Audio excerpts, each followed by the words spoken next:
मैं 4 बच्चों का बाप, मेरा हाल भगवान ही जानता है। हे भगवान, तू करोड़ों बच्चों का बाप, तेरा हाल कौन जानता है। बहुत अच्छे। ससुराल में हमने साली जी से पूछा, साली जी भोजन करने के लिए जूते खोलने पड़ेंगे क्या?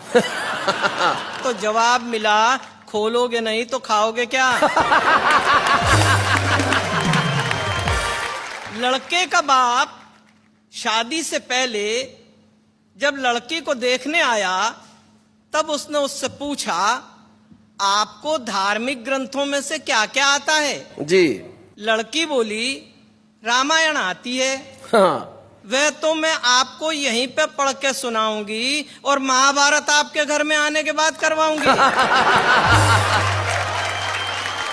जैसे ही मेरी पहली कविता खत्म हुई कि दाएं पैर का एक जूता मंच पर आया।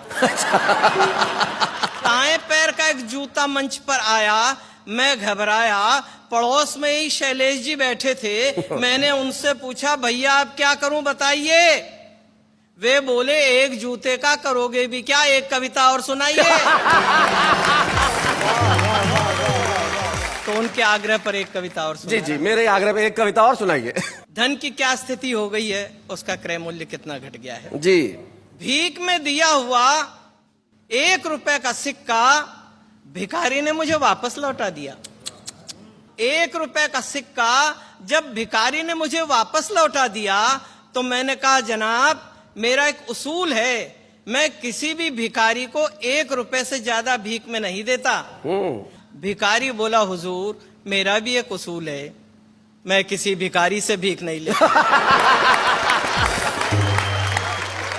सेठ जी ने पूछा, मुनीम जी दुकान लगाने के लिए कोई बढ़िया फायदे की जगह बताइए। हाँ। मुनीम जी ने कहा, सेठ साहब फिर तो आप दुकान शमशान घाट में लगाइए। अच्छा। वहीं लगाने में फायदा है, उधारी डूबेगी नहीं, कोई लेकर के भाग भी जाएगा आखिर में तो वहीं पे आएगा। क्या बात है। बीमारी से कमजोर हो गए, 200 रुपये डॉक्टर की फीस दी। तो डॉक्टर ने बदले में हमको राय दी, कमजोरी है, सुबह शाम घूमने जाया करो, फल और मेवा खाया करो। डॉक्टर साहब की सीख सुनते सुनते हालत ये है कि फल और मेवा तो डॉक्टर साहब खा रहे हैं और हम सुबह शाम घूमने जा रहे हैं। बहुत अच्छे। हमारे साले साहब अपने आप को प्योर वेजिटेरियन बताते हैं। अच्छा। लेकिन जब भी आते हैं मेरा भेजा खाकर ही जाते हैं।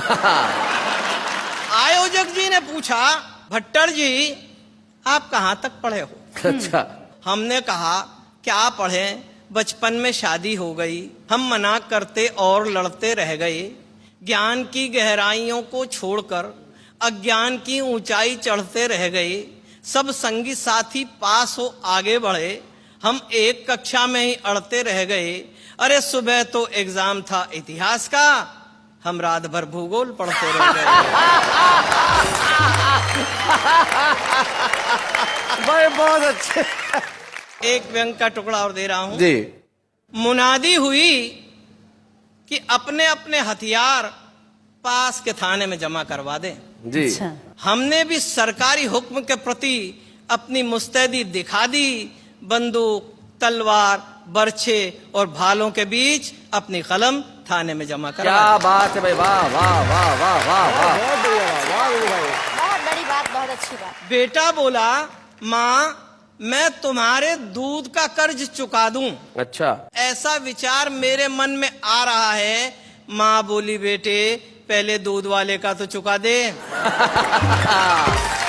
माँ बोली, बेटे पहले दूध वाले का तो चुका दे, 6 महीने से फिर कर जा रहा है। क्या बात है। साले साहब बोले, हमको अपनी बीवी पे गुमान है, आंखें गुलाब जामुन सी बर्फी से कान है, गालों को देखूं तो याद आती पेड़ों की, मथुरा की खुरचन सी खांसी में शान है, हंस दे तो मिस्री बरसे, कहा। देख देख लोग तरसे, लाखों और करोड़ों में एक मेरी जान है। ओहो। मैंने कहा साले साहब एक बात तो बताइए, ये आपकी बीवी है कि मिठाई की दुकान है? और एक अंतिम व्यंग के टुकड़े के साथ समापन करता हूं। जी। रामलीला मैदान में खड़े हुए हे रावण, हम्म। तेरे 10 सिरों में 20 आंखें, कमाल है। जब तू रोता होगा तो वो दृश्य बड़ा अजीब होता होगा। रावण बोला बेवकूफ, ऐसा नहीं होता।